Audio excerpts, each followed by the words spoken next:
Today we're going to be looking at 25 iPad settings that you need to change right away. Now these settings are going to help unlock new features, improve performance, as well as increase security, save battery life, and make your experience using your iPad even better. Now I'll be demonstrating this on my M4 iPad Pro, however this video also applies to the iPad Air, iPad Mini, and iPad. Basically all iPads. So without further ado, let's get started. Alright, so first we're going to take a look at automatic app downloads. Now you might recognize this if you download an app, say on your iPhone, it's then also automatically going to appear on your iPad, taking up storage, and you may not always want this. So there is a way to turn this off. So to do this, we're going to jump into settings, and then we're going to scroll to where we find App Store, and then here we have the option to turn on or off app downloads. Now by default this will be on, and I suggest you turn this off, as this way you won't automatically have your iPad fill with those iPhone apps, taking up precious storage that you may want to spend on other things. So my advice is to turn that off. What I do suggest you turn on, however, are automatic app updates as well as in-app content. This means that your apps will update, say overnight when you're not using them, and if you have any in-app content available, it will automatically download for you in the background. But again, just turn off that first one. And then up next in the same page, don't you hate it when an app will constantly bombard you asking to leave a review or give how many stars you want to give it? Well, there is actually a way to turn off this ability in this page. So if we take a look further down, we find the in-app ratings and reviews menu. By default, this will be on. My advice is to turn that off. I like to leave reviews for applications that I genuinely like, but I prefer to do that myself rather than the app ask me.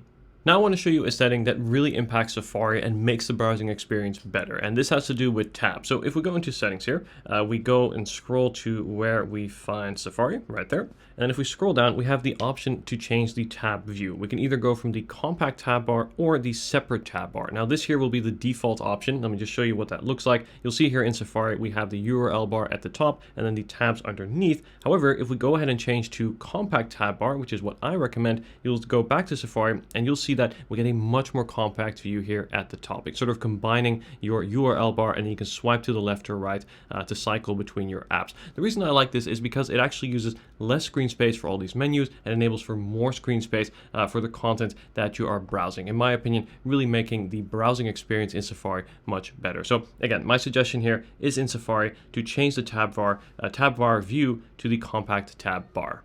One of the things I really enjoy about using Apple products is of course the Apple ecosystem, right? I do one thing on one device, it automatically carries over to another. However, the system doesn't always work depending on what settings you have set up. And in this case here, I'm talking specifically about your iPhone messages not showing up on your iPad. I actually had this issue with this very iPad when I first got it. So let's go ahead and change that and make sure that your messages, all the messages from your iPhone, also show on your iPad. So for this setting, we're actually going to go over to the iPhone as opposed to the iPad. So once you have your iPhone and have it ready, we're going to jump into settings, and then we'll scroll down to where we find messages right here. And then we're going to scroll to where we find text message forwarding. You want to tap on that. And then here you'll find a list of all of your devices that are registered to your Apple ID. You'll see here I have a few that are not turned on, including what may be your iPad. I have a pretty confusing naming structure here. This is iPad Pro M4 11-inch. I know it's a bit confusing, but allows me to keep track of which product is which. But what you want to make sure is that next to that product, the toggle is on. And once this is on, you'll receive all the messages, iMessage, as well as regular text messages that come into your iPhone, also on your iPad. This is especially great for, say, two-factor authentication or just general conversations that you have with your friends or family. So I definitely suggest you turn that on. And once you've turned it on your iPhone, you don't need to do anything on your iPad. All those messages will come through.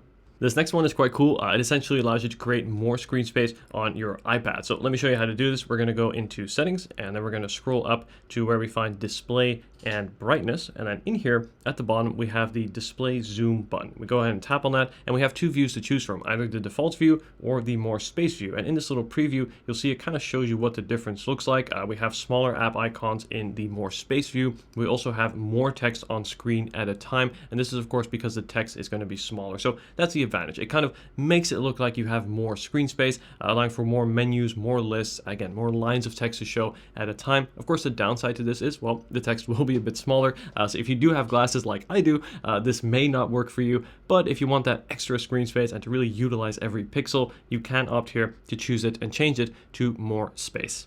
But what if you want the opposite, right? What if you want larger app icons? Well, this too can be arranged. If we go back to settings here, we tap this time on home screen and app library. And then the first option here is use large app icons. So let me just give you a quick preview. This is the before. We're going to go back and turn that on now. There we go. And now those app icons are much bigger. And as you can see, that should make them easier to tap. I think it also adds a very different aesthetic to your iPad. You may like it, you may not. Personally, I prefer the normal size icons, but I think for some, this can definitely be useful and perhaps make it easier to find an application and to then tap it. Let's talk about the dock. So the dock here refers to this bottom row of icons in your iPad. And this is a super useful tool. By the way, quick tip, extra bonus tip here, as you can actually pull this up at any point as well. So let's say I'm in a weather application here. I can actually swipe, of course, all the way home to go home, but I can also do a small swipe to bring up just the dock to then quickly switch to a different app. So I can quickly pull up my settings app and then go back to weather if I like as well. But you can actually also customize the dock, and that's what I want to show you. So first we have the option to allow or disallow for the app library to show in the dock. So I actually have that off, and let me show you what that looks like on. You'll see here, this gives you an overview of the app library, allowing you to quickly find any application on your iPad. Of course, it will take up one space in your dock. This I prefer to turn off, but what I do like to have on is to show recent as well as suggested applications in the dock. And that refers specifically to this last row of 3 applications that you see here. This will be 3 of those recent applications that are not listed in your dock, allowing you to quickly find and access them, and they will always be visible there in the dock. Of course, if you want your dock to be more portable, more compact, you can turn this off, and as you can see, that will then create a smaller dock, allowing you to have a larger view of your apps. This one here is super neat. I want to show you how to resize the keyboard on your iPad. So as you can see, this here is the default view of the keyboard. It takes up around a third of the screen, or a quarter of the screen rather, in portrait mode, and just about half of the display here over in landscape mode. So quite a large amount of screen real estate that is dedicated to the keyboard. But what if, say, you want to have a smaller view of your keyboard? Well, there is a way to do this. So what you can actually do is take your keyboard and then take 2 fingers and pinch outwards. And as you can see, zooming out essentially is going to then crop and shrink that keyboard and essentially give you an iPhone-sized keyboard right on your iPad. This is fantastic as it allows you also to move it around so it won't disrupt as much of your screen space. And I find this also to be a really useful way to do some quick one-handed typing, some thumb typing. And of course, this works both in landscape as well as in portrait mode. And as I said, you can also move it around the display to wherever is most convenient. And then to resize the keyboard and make it big again, all you have to do is this time pinch inwards to then zoom in and make the keyboard big again. Now I want to talk about multitasking gestures, as it's a setting you can enable to unlock more gestures and make using your iPad a lot more productive and more efficient. So let's go ahead and jump into settings here. And in this case, we are going to tap on multitasking and gestures. And there's a few settings here we're going to turn on. So the first of which is going to be your productivity gestures. And this will unlock a few new gestures for you to use your iPad more efficiently. The first thing here is going to double tap with 3 fingers to undo. So let me go in and show you how what that looks like here. So let's say I type in hello. Let's see if I can spell that. There we go. And then what I can do is double tap with 3 fingers. 1, 2. Oh, try that one more time. 1, 2.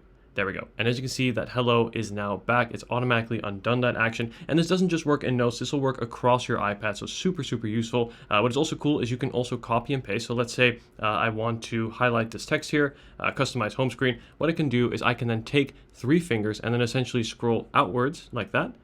Do that one more time. There we go. To copy.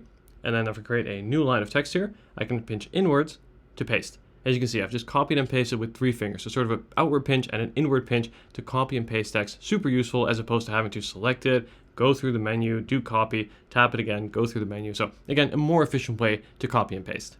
Even cooler, in my opinion, is this, the 4 and 5 finger gestures. This is one I definitely recommend you turn on, as this is going to unlock one of my favorite gestures of the iPad, and that is the 4 finger swipe. So as you can see, I'm in a app currently, and to quickly switch to another recent application, all I have to do is take 4 fingers and swipe to the left or right of the display. And as you can see, I'm now very quickly and smoothly cycling between my apps without first having to go home, open a new application, or go to the app switcher. So this is a super useful feature, really efficient way to switch apps on your iPad. And then finally, you can also use 5 fingers to pinch outwards like so to return to the home screen. All right, this next one is really cool. Check this out. Let's say I'm in an application and I want to take a screenshot. Instead of having to type or press rather the volume up and the sleep wake button, all I have to do is swipe from the bottom left of the display, and it's then gonna take a screenshot just like that. And also, I also want to show you this, is if we go ahead and swipe from the bottom right, it's quickly gonna bring up a notepad for me to quickly jot something down, and I can then swipe that off the screen like so. This is a really cool sort of hidden home screen shortcut that I'll show you how to activate now. If we go into settings, then we're going to tap onto to multitasking and gestures. And then here at the bottom, what you want to do is turn on this setting, swipe finger from corner. That's going to enable this functionality. This doesn't just work on the home screen, as you just saw, it also works within applications. Super useful, and it's something that you really get used to. And then when you don't have it on like a new iPad, I really find myself missing it. So I immediately turn this on. And then below that, you can also assign each corner to a specific function. Currently, you only have Quick Note and Screenshot to choose from. I wish Apple added more, but these two here are great. Did you know you can also have your iPad read text out loud to you, basically any text that you select? Well, to activate this function, what you want to do is go into Settings and then go into Accessibility, and then we're going to tap on Spoken Content. So right here amongst the top here, and what you want to do is turn on Speak Selection. You want to make sure that that is turned on. And now if I go back to a news article here, or well, in this case, a shopping article, what I can do is press and select text, and then I can go ahead and find this new button, and that is called Speak. Go ahead and tap on that. The ideal city breakout, and as you can see, it is now going to read out that bit of text. That's comfy enough for the steps you're going to be racking up. So this here is really useful. Say you are reading a website online or an article that you want to have read back to you as opposed to you reading it, or even if say you've written out an email or like for me, like a video script, and I want to have a part of it read back to me to hear how it sounds. It's something I use from time to time, and it's really well built in. Just make sure that you turn this on. Beneath that, you do have a few more options as well. So you do also have the option to choose which voice you want. You can see we've got a variety to choose from here. Let's see how Kate sounds. I am a British English voice. Yep, quite nice too. Although I think I like Daniel. In fact, I think I like Daniel enhanced the most. And then beneath that, we do also here have the option to change the speaking rate, how fast or slow you want that to be read back to you. All right, cool. So now I want to take a look at some really essential battery saving settings for the iPad. Now, if you've seen some of my previous iPad videos, you may have heard of a few of these, but I'm going to repeat them here only because I have so many friends or people that I see, or even other videos that don't mention these, and they're such impactful settings that I'm going to repeat them here just to make sure that everyone, including new viewers, understand and see how impactful these settings are. And the first has to do with notifications. Now, receiving notifications on your iPad can be great, right? The same way on your iPhone, even your Apple Watch. But how many notifications you get per day really impacts your battery. As every time you receive a notification, your iPad is going to make a noise, the display is going to turn on. And if you receive, say, 100 per day versus 30, that's going to make a significant difference on your battery life. So my suggestion is to go through and audit your notifications. So to do this, we're going to go into Settings, tap on Notifications, and then here you're going to find an extensive list of every application that's going to want to send you notifications. And chances are, by default, most of these are probably going to be on. So let me take a look at an example here. Let's say the App Store. This is normally what it would look like if it were on. You have the option to modify this. You can turn on or off whether you want the notification to show on the lock screen, turn on or off the sound. But for an application like the App Store, I just turn it off entirely. And then as for which applications you want to turn on or off notifications for, it will depend on you. Personally, I only like to keep on certain things like messaging apps, certain social media apps, maps applications, and perhaps certain home utility apps like a fan application or something like a Dyson app, right? Things like that, grocery delivery, things like that. But most things, especially shopping apps or games, I just turn off. They don't need to be bothering me throughout the day. And that really is the second advantage, because not only is this good for your battery, but it's also good for your mental health, right? Because if you're bothered less by notifications that don't matter, you're going to be less distracted throughout the day as well. I prefer to know that when my iPad, my watch, or my iPhone goes off, that it is something important and worth taking me out of my task just for a bit. And once you've audited your notifications, we're going to do the exact same thing here with background app refresh. So to do this, we're going to go into General, and then we're going to tap on background app refresh. And just like with notifications, by default, probably all of these are going to want to be on. Now, you do have the option to turn off background app refresh for all applications. This is something that I actually don't recommend, as there are certain applications that do need to run in the background to really work as best as possible. For example, maps applications, or perhaps your mail application, perhaps a photo editing application, right? Things that once you close the app, you want to make sure it stays where it is, but many other applications don't need to be updating and running in the background, as this is really going to add up to using a lot of battery. So again, shopping apps I turn off, games I turn off as well, other apps I don't really use, Siri, shortcuts, these things don't need to be running in the background constantly. So I'm really mindful of which apps I turn on or off background app refresh for. And again, whether you've turned it off for just about half the applications like I have, or whether it's on for all applications, is really going to amount to a substantial difference in battery life when you look at it from a whole day. And then from some battery life-saving settings, let's go ahead and take a look at some battery health prolonging settings.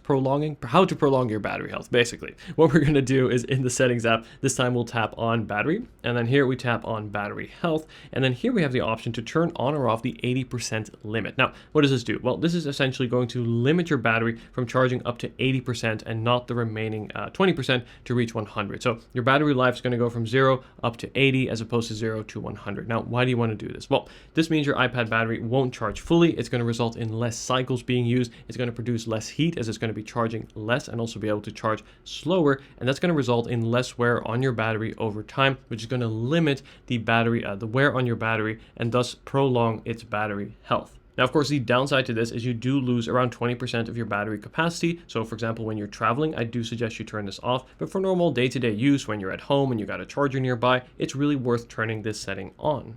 And in here, you can also see your battery health. This will be your status. I will show you whether your battery health is above 80%. Once it's 80% or above, Apple deems it normal. Once it gets below that, you're going to start to see your battery run out more quickly. And at a certain point, your iPad may also shut on and off randomly, at which point you'll probably want to replace the battery. You can see here, mine is quite low at around 25. I think from roughly, don't quote me on this, but roughly 0 to around 500, you should still have good battery health or at least normal battery health. And then once you get far beyond that into the 700 or 800 mark, it's probably when you're going to start to see that battery wear. But settings like this make sure that your battery health stays good for as long as possible. And of course, the more battery you save via the previous settings that we looked at, the less you charge your iPad, the less cycles, the less wear, etc. All this adds up.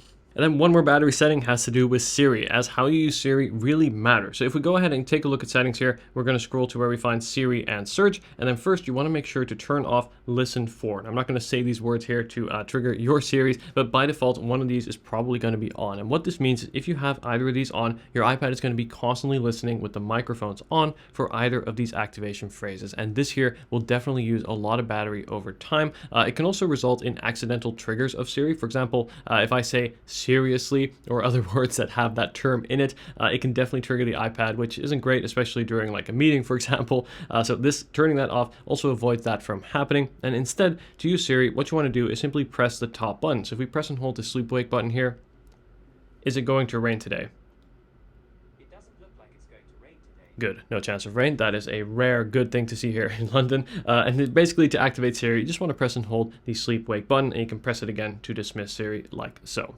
Next, a really crucial setting that you want to make sure you have set right is your auto lock setting. So let me show you where to do this. If we tap on display and brightness, and then we scroll down to where we find auto lock, you want to make sure that this is set to either 2 minutes or 5 minutes. Basically, you want to avoid this bottom option here that is called never. You want to make sure your iPad is not on this setting for 2 reasons. First, of course, is battery life, right? If you put your iPad in your bag, you forget to turn off the display, you don't want it to be on always, consuming the battery life. But secondly, and I think more importantly, is if you have one of the newer M4 iPad Pros like I do here, these will have an OLED display, and OLED displays can be susceptible to what is called burn-in over time. Now, burn-in happens when you have a static image on your screen for a prolonged period, and you can actually result in that screen being permanently imprinted on your display. So for example, your clock, your battery icon, or text that you have on the display, even an image, will become permanently shown on your display. And there's unfortunately no way to fix this other than to basically replace the display or replace the iPad. So a very costly repair. And while unfortunately OLED displays will always be slightly susceptible to this in the long run, there are a few things you can do to really limit the risk from this happening. And the first is to make sure that your auto lock setting is set to a shorter time so that your display won't be on for a prolonged period of time on a static image. And this brings me to screen distance warning. Now, this is an essential setting for adults, but especially for kids, as this can result in eye damage if you have your iPad or your iPhone, for that matter, too close to your face for an extended period. So there is actually a setting that's going to warn you when your iPad is too close to your face. And to turn this on, we go into settings, tap on screen time, and then here we'll find screen distance. And we're going to make sure that this here is on, as this is really important for adults, but again, even more so for children if you have a child and you give them an iPad, for example. So to turn this on, we'll just tap on continue here, and we'll show you here how it works. And let me go through that again. Basically, once you have your iPad too close to your face, it's going to give you a warning on screen, prompting you to remove it further back by at least 30 centimeters so that it won't be as close to your eye. So something I definitely recommend, and you can turn that on here into your screen time settings on your iPad. And I want to show you a really essential setting to stop apps from tracking your iPad activity, what you're doing in other applications or across apps on your iPad. And this is really essential for privacy. So what you want to do is go into settings and then tap on privacy and security. And then here at the second option, we have tracking, and you're going to want to make sure that allow apps to request to track is turned off. You may recognize this in an application. It will give you a pop-up asking you to track your activity on your iPad. I don't honestly know why Apple even allows this in the first place, but if you go ahead and turn off this setting in your settings menu, the app won't even be able to ask you. So any new applications that pop up, you will never see. And lastly, a neat trick, let's say you want to go back to one of the settings that we found today. Instead of going into the settings app and finding it, a lot of these you can actually search for in Spotlight. So if you swipe down from the display, we can go ahead and search, for example, for wallpaper, tap on it, and as you can see, that's then going to bring you right to the setting to change your wallpaper. And there you have it. Those are 25 settings on your iPad that you need to change. Thank you so much for watching this video. If it did help you out, be sure to leave a like and also subscribe to see more videos like this in the future. Let me know if you have any questions, and if you haven't seen it yet, I highly recommend you check out my iPad buyer's guide video in which I compare all the current iPad models to help you find which is right for you. Thank you so much for watching, and take care.